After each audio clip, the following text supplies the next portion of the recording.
કોંગ્રેસ જે અત્યારે resort politics કરી રહી છે, આ એ જ કોંગ્રેસ છે કે જેણે ઉમેદવારી પત્રો ભરાયા એ પહેલાં ઉમેદવાર શોધો અભિયાન ચલાવ્યું હતું અને QR કોડથી ઉમેદવાર શોધવાનો પ્રયત્ન કર્યો હતો.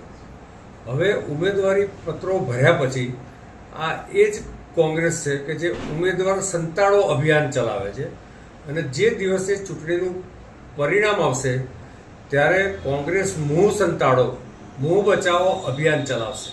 આની પાછળનું કારણ છે કે કોંગ્રેસના વઘઈ અને સુબીર તાલુકાના પ્રમુખે હજુ ગઈકાલે જ કહ્યું છે કે કોંગ્રેસ પોતે ટિકિટો આપવા માટે પૈસા માગે છે, એટલે કે કોંગ્રેસમાં ટિકિટ વેચાય છે. બીજી તરફ કોંગ્રેસ આજે 10,005 સીટ ઉપર પોતાના પૂરતા ઉમેદવારો ઊભા કરી શક્યું નથી.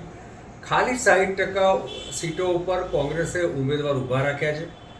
એમાંય પણ મોટાભાગના નવા કેન્ડિડેટ જે બજારમાંથી શોધી લાયા છે. એટલે કોંગ્રેસને પોતાના ઉમેદવારોમાં વિશ્વાસ નથી.